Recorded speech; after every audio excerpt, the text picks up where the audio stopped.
Neither of these things. I'm not injured, nor am I retiring, nor am I leaving. I feel this happens every match I have. अब देखो यार, अगर तुम लोग Malachi black के fan हो तो ये वीडियो तुम्हारे लिए होने वाली है, क्योंकि मलाकाई ब्लैक के AEW लीव करने को लेकर मलाकाई ब्लैक का काफ़ी बड़ा स्टेटमेंट आ चुका है। NXT और AEW के हेड टू हेड शो के बाद दोनों शो की व्यूवरशिप सामने आ चुकी है। AEW के प्रोडक्शन में मेजर चेंज को लेकर बैक स्टेज से काफ़ी बड़ी रिपोर्ट आ रही है। तो गाइस, वहीं NJPW के कल होने वाले अमेरिका में पेपर व्यू के ऊपर हमें यहाँ पर क्या कुछ चीज़ें देखने को मिलेंगी, इसको लेकर हम इस वीडियो पर बात करेंगे। तो गाइस, चलिए बिना किसी देरी के शुरू करते हैं इस वीडियो को। और सबसे पहले बात करेंगे AEW और NXT के व्यूवरशिप की। गाइस, यहाँ पर ये बात तो हम सभी लोगों को मालूम है, कल यहाँ पर लंबे टाइम के बाद AEW का डायनामाइट शो और WWE का NXT शो एक बार फिर से यहाँ पर हेड टू हेड गया था। और गाइस, यहाँ पर लास्ट टाइम AEW के डायनामाइट के ट्यूसडे के ऊपर ब्रॉडकास्ट होने की वजह से NXT ने उनके नॉर्मल टाइम स्लॉट के ऊपर AEW डायनामाइट को पूरी तरह से बीट किया था।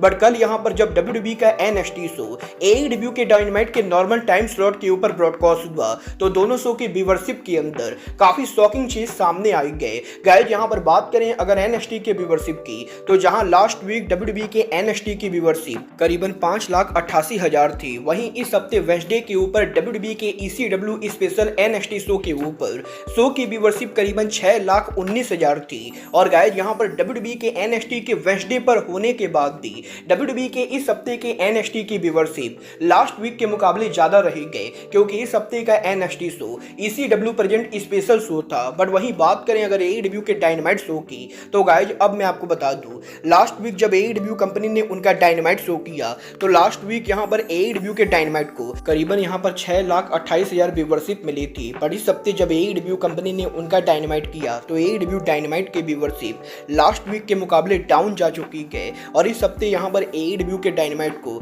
मात्र यहां पर 5,23,000 व्यूवरशिप मिली, जो लास्ट वीक के मुकाबले करीबन 1 लाख से कम है। और क्योंकि AEW के डायनामाइट की व्यूवरशिप मात्र यहां पर 5,23,000 है और WWE के NXT की व्यूवरशिप 6,19,000 है, तो ये कहना बिल्कुल भी गलत नहीं होगा कि WWE के NXT शो ने व्यूवरशिप के अंदर AEW डायनामाइट को नीट एंड क्लियर बीट कर दिया है। और अब यहां पर मुझे ये कहने में कोई भी शक नहीं है कि USA में करंटली यहां पर रेसलिंग फैन AEW के डायनामाइट के मुकाबले NXT को ज्यादा पसंद करते गए। और वैसे तो AEW के फैन बॉय ये बोल सकते गए कि NXT का शो नॉर्मल शो ना होकर बल्कि ECW स्पेशल थीम शो था, या फिर AEW के फैन बॉय ये भी बोल सकते गए कि WWE का NXT शो यहाँ पर नेटवर्क टीवी के ऊपर आता है, तो वहीं AEW का शो केबल टीवी के ऊपर आता है, और इसलिए NXT की व्यूवरशिप AEW से ज्यादा है। बट ओवरऑल यहाँ पर मुझे ये बोलने में कोई भी शक नहीं है कि NXT का शो अब यहाँ पर AEW के मुकाबले काफी आगे गए, और वेडनेसडे के ऊपर NXT का AEW को बीट करना डेफिनेटली यहाँ पर AEW के लिए कहीं से भी अच्छी बात नहीं है। वेल गाइस, ये तो बात ही NXT और AEW के व्यूवरशिप की। बट गाइस, चलिए फिलहाल आगे बढ़ते और बात करते हैं AEW सुपरस्टार मलाकाई ब्लैक की। गाइस, यहाँ पर ये चीज तो हम सभी लोगों ने कल देखी। कल यहाँ पर डायनामाइट शो के ऊपर मलाकाई ब्लैक और एडम कोल के हुए मैच के बाद सोशल मीडिया पर इस चीज को लेकर हैवी रूमर चली कि मलाकाई ब्लैक AEW कंपनी को लीव कर रहे गए। और PW इनसाइडर फाइटफुल सेलेक्ट दोनों ने ये रिपोर्ट किया कि मलाकाई ब्लैक का AEW का कॉन्ट्रैक्ट 2024 के एंडिंग के ऊपर पॉसिबली ओवर होगा, और मलाकाई ब्लैक अर्ली 2025 के अंदर AEW कंपनी को ऑफिशियली लीव कर रहे गए। और सोशल मीडिया के ऊपर रेसलिंग रिपोर्टर्स की इन रिपोर्ट्स के बाद इस चीज को लेकर हैवी रूमर चली कि कल यहां पर मलाकाई ब्लैक ने डायनामाइट पर जो मैच रेसल किया था, वो मैच यहां पर मलाकाई ब्लैक के करियर का आखिरी मैच था। बट गाइस, यही सोशल मीडिया के ऊपर मलाकाई ब्लैक के AEW के लीव करके WWE पर रिटर्न होने के रूमर चलने के बाद मलाकाई ब्लैक ने अब यहां पर सामने से सोशल मीडिया पर वीडियो बनाकर अपलोड करते हुए उनके कॉन्ट्रैक्ट सिचुएशन और कंपनी को लीव करने को लेकर बात की, जहां पर मलाकाई ब्लैक ने सोशल मीडिया पर वीडियो बनाकर ये खुद कंफर्म किया है कि सोशल मीडिया के ऊपर मलाकाई ब्लैक के AEW को लीव करने को लेकर जो बातें चल रही गए, उन बातों के अंदर कोई भी सच्चाई नहीं गए। और ना तो मलाकाई ब्लैक इंजर्ड है, ना ही मलाकाई ब्लैक AEW को लीव कर रहे गए। और जहां तक बात रही मलाकाई ब्लैक के AEW में लास्ट मैच की, तो ब्लैक यहां पर लोगों को ये भी बताना चाहेंगे कि एडम कोल और मलाकाई ब्लैक का मैच उनके करियर का आखिरी मैच बिल्कुल भी नहीं था और ना तो वो करेंटली इंजर्ड है, ना ही वो रिटायर होने वाले गए। और इसीलिए इंटरनेट पर लोगों का ये कहना कि मलाकाई ब्लैक AEW को लीव कर रहे गए, ये बात यहाँ पर पूरी तरह से गलत है। और अब जबकि ब्लैक ने खुद यहाँ पर सामने से ये बोल दिया है कि वो यहाँ पर AEW को लीव नहीं कर रहे गए, तो मुझे नहीं लगता है कि अब यहाँ पर इस मामले पर और बात होनी चाहिए। और जहाँ तक बात रही ब्लैक के AEW में आखिरी मैच की, तो गाइज वैसे तो मैं आपको स्पॉइलर देना नहीं चाहता हूँ, बट फिर भी मैं आपको बता देता हूँ। कल यहाँ पर AEW डायनामाइट के लाइव जाने के बाद आज AEW कंपनी ने कोलिजन शो को लेकर टीवी टैपिंग की और AEW कोलिजन के टीवी टैपिंग के ऊपर मलाकाई ब्लैक यहाँ पर शो के ऊपर एक्शन में थे और इसीलिए मलाकाई ब्लैक ऑलरेडी AEW के अंदर एक और मैच रसल कर चुके गए। तो इसीलिए ये बोलना बिल्कुल ही बेकार होगा कि ब्लैक यहाँ पर AEW कंपनी को लीव कर रहे हैं। पर गाइस चलिए फिलहाल आगे बढ़ते हैं और बात करते हैं TNA रेसलिंग के upcoming pay per view TNA turning point की। गाइस यहाँ पर ये बात तो हम सभी लोगों को मालूम है, TNA के साल के biggest pay per view bound for glory के बाद TNA का अगला पेपर व्यू टर्निंग पॉइंट होने वाला है। और अब यहाँ पर TNA के टर्निंग पॉइंट पेपर व्यू के ऊपर शो का मेन इवेंट अनाउंस हो चुका है। गाइस यहाँ पर TNA रेसलिंग ने ये ऑफिशियली अनाउंस कर दिया है कि 19 नवंबर को TNA रेसलिंग के टर्निंग पॉइंट पेपर व्यू के मेन इवेंट के ऊपर TNA का world title on the line होगा। यहाँ पर TNA world champion Nick Nemeth उनका title former TNA world champion Eddie Edwards के खिलाफ डिफेंड करेंगे। और हमें यहाँ पर टर्निंग पॉइंट पेपर व्यू के ऊपर एडी एडवर्ड्स वर्सेज निक नेमिथ के बीच में TNA वर्ल्ड चैंपियनशिप देखने को मिलने वाला है। वेल आप यहाँ पर TNA के टर्निंग पॉइंट पेपर व्यू के लिए एक्साइटेड हो या नहीं, आप लोग मुझे कॉमेंट करके बताएंगे। बट गाइज चलिए फिलहाल आगे बढ़ते और बात करते हैं AEW के प्रोडक्शन में मेजर चेंज की।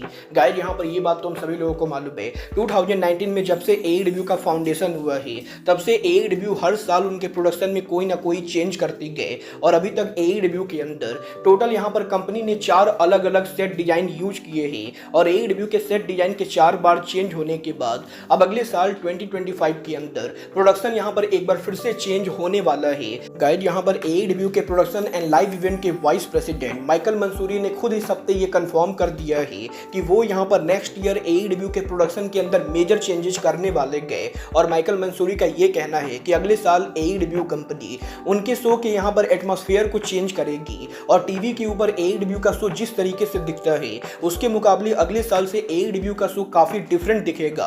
और अगले साल से AEW company better camera angle के साथ साथ वाइडर शॉट लेने वाले गए। और मंसूरी ने ये तो कंफर्म नहीं किया है कि क्या यहाँ पर वो नेक्स्ट ईयर AEW का सेट डिजाइन भी चेंज करेंगे या नहीं, बट माइकल मंसूरी ने ये कंफर्म किया है कि नेक्स्ट ईयर से AEW कंपनी करेंटली यहाँ पर जितने प्रोडक्शन ट्रक यूज कर रही है उसके मुकाबले और ज्यादा प्रोडक्शन ट्रक यूज करेगी। और AEW के शो के ऊपर फैंस को जितना कैमरा एंगल देखने को मिलते गए अगले साल से उसके मुकाबले ज्यादा कैमरा एंगल देखने को मिलेंगे। और अगले साल AEW का प्रोडक्शन स्पोर्ट बेस्ड होने वाला है जहां पर बेसिकली AEW कंपनी उनके शो को कैमरा एंगल के ऊपर स्पोर्ट की तरह प्रेजेंट करेगी। और माइकल मंसूरी फैंस को ये प्रॉमिस कर सकते गए कि 2025 के ओपनिंग के ऊपर AEW के प्रोडक्शन के अंदर जो चेंज होने वाला है वो यहाँ पर फैंस को काफी ज्यादा पसंद आएगा। वेल मैं यहाँ पर इस बार माइकल मंसूरी की बातों पर बिल्कुल भी बिलीव नहीं करूंगा क्योंकि हर साल माइकल मंसूरी ऐसी ही बातें करते गए और हर साल AEW जो चेंज करती गए मुझे यहाँ पर कुछ खास ज्यादा पसंद नहीं आता है। बट गाइस चलिए फिलहाल आगे बढ़ते और बात करते हैं NJPW के कल होने वाले pay per view NJPW fighting spirit unlisted की। गाइज यहाँ पर अगर आपको नहीं मालूम है तो मैं आपको बता दूँ, NJPW के जापान के last pay per view power struggle के बाद अब NJPW 2024 में USA का लास्ट बड़ा pay per view NJPW fighting spirit unlisted करने वाले गए, जहाँ पर कल लोवेल मेमोरियल ऑडिटोरियम के अंदर NJPW का fighting spirit unlisted pay per view होगा। और वैसे तो पेपर व्यू पर काफ़ी सारे मैचेज है बट हम यहाँ पर मेन मैचेज को लेकर बात करेंगे। गाइज यहाँ पर कल पेपर व्यू के ऊपर मुस्तफ़ा अली शो के ऊपर एक्शन में होंगे जो यहाँ पर लियो रस को फेस करेंगे, तो वहीं पेपर व्यू के ऊपर बुलेट क्लब के लीडर डेविड फिनली एक्शन में होंगे जो यहां पर केविन नाइट को फेस करेंगे। AEW की tag team the kingdom action में होगी जो सिंगो ताकागी योता सुजी को फेस करेगी, तो वहीं NJPW सुपरस्टार केंटा एक्शन में होंगे जो रोहाई इवा को फेस करने वाले गए। AEW की tag team Jack Gibson James Drake action में होंगे जो IWGP tag champion Michael Nicholls Shane Haste को फेस करेंगे, तो वहीं वुमेन डिवीजन की तरफ से AEW सुपरस्टार एना जे एक्शन में होंगी जो यहां पर हाजुकी कंगुमा और ट्रिस अडोरा को फेस करेंगी। और इस मैच को जीतने वाले को स्ट्रॉन्ग वुमेन चैंपियनशिप के लिए नंबर 1 कंटेंडरशिप मिलेगा। बट इसके साथ साथ कल पेपर व्यू के ऊपर AEW का international title super on the line होगा, जहां पर चैंपियन कोनोशुके ताकेशिता उनका टाइटल NJPW सुपरस्टार TJP के खिलाफ डिफेंड करेंगे।